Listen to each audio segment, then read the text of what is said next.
Welcome to ఆధ్యా TV. నేను మీ వెంకట్.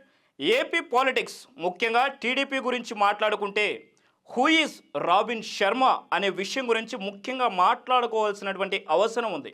అతని వ్యూహ రచన మేరే ఇప్పుడు టీడీపీకి ఏపీలో అంత జన ఆదరణ పొందడం జరుగుతుంది.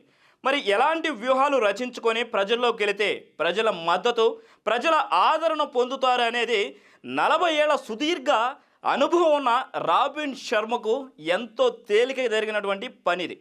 మరి రాబిన్ శర్మ రూపొందించినటువంటి వ్యూహాలు ఏంటి? హూ కిల్డ్ బాబాయ్ అయినా, బాదుడే బాదుడు కార్యక్రమం అయినా, మరి ఇప్పుడు కొనసాగిస్తున్నటువంటి ఇదేమి కర్మ రాష్ట్రానికైనా ఎంతో జన ఆదరణ పొందినటువంటి కార్యక్రమాలుగా మనం ఏపీలో చూస్తూనే ఉన్నాం.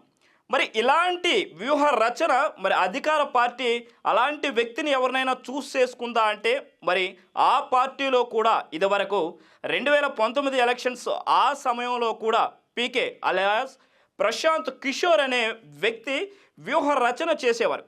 మరి ప్రశాంత్ కిషోర్ ఎలాంటి వ్యూహాలు ఇచ్చారంటే కోడికత్తి కేసు ఒకటి, కోనసీమలో రైలు దహనం ఒకటి, పింక్ డైమండ్ ఒకటి, ఇలాంటి వ్యూహాలు రచించేనా అది తమ పార్టీకి తీవ్ర నష్టానికి గురి చేసింది.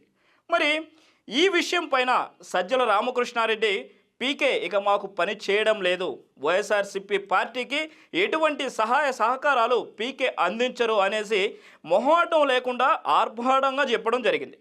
మరి ఇప్పుడు రాబిన్ శర్మ గురించి మాట్లాడుకుంటే మరి రాబిన్ శర్మ పెట్టేటువంటి ఇలాంటి వ్యూహాలు టీడీపీ పార్టీలో కొంతమంది నాయకులకు నచ్చకపోయినా కొన్ని కోట్లు వెచ్చించి తీసుకున్నటువంటి రాబిన్ శర్మ ఆలోచనల్ని అమలుపరచడంలో చంద్రబాబు నాయుడు ఒక్క అడుగు కూడా వెనకకు వేయడం లేదు. మరి ఆ వ్యూహాల ఆధారంగానే ఈరోజు చంద్రబాబు నాయుడికి ఆంధ్రప్రదేశ్లో విపరీతమైనటువంటి ఆ టీడీపీ పార్టీలో ఉండేటువంటి నాయకులకు కావచ్చు, టీడీపీ కార్యకర్తలకు కావచ్చు, విపరీతమైనటువంటి జన సంద్రోహంల మీటింగులకు కావచ్చు, లేకపోతే వాళ్ళు చెప్పేటువంటి ప్రసంగాలకు కావచ్చు, ఇదంతా కేవలం ఆ రచన మీద ఆధారపడి ఉంటుంది. అందుకే సరైన వ్యక్తిని 2019లోనే తన దగ్గర పెట్టుకున్నారు చంద్రబాబు నాయుడు. మరి ఆ సమయం నుంచే ఎన్నో రకాల వ్యూహాలను రచించారు.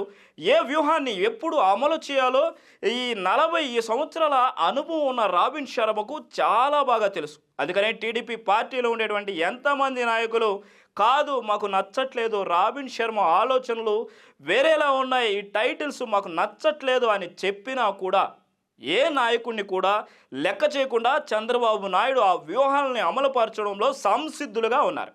మరి రానున్న రోజుల్లో టీడీపీని అందలం వెక్కించేందుకు ఎలాంటి వ్యూహాలను రచించారు రాబిన్ శర్మ? మరి ఆ రచనలతో ఖచ్చితంగా టీడీపీ ముందడుగు వేస్తుందని నమ్ముతున్నారు చంద్రబాబు నాయుడు. మరి చూద్దాం ఇలాంటి పరిస్థితుల నుంచి ఇటు అధికార పార్టీ కావచ్చు, లేకపోతే జనసేన పార్టీ కావచ్చు, వాళ్ళ వ్యూహాలు ఎలా ఉంటాయి, ఎలాంటి వ్యూహ రచనతో ముందుకు వెళ్తారు, రానున్న 2024 ఎలక్షన్స్లో లేదా ముందే ఎలక్షన్స్ జరిగితే ఎవరు గెలుస్తారు అనే దానిపైనే ఇప్పుడు సర్వత్రా చర్చ నెలకొని ఉంది ఆంధ్రప్రదేశ్ రాజకీయాలను. మరి చూద్దాం కొత్తగా వ్యూహాలు ఎలా ఉన్నా కూడా ఆంధ్రప్రదేశ్లో ప్రజలకు మాత్రం ఖచ్చితంగా న్యాయం చేయాలని, ప్రజలకు ఎటువంటి ఇబ్బందులు కలిగించకూడదని అటు ఏ పార్టీ అయినా కూడా మనం కోరుకొనడం కూడా జరుగుతుంది. మరిన్ని అప్డేట్స్ మీరు చూడాలి అనుకుంటే ఆధ్యా టీవీని సబ్స్క్రైబ్ చేయండి. Thank you.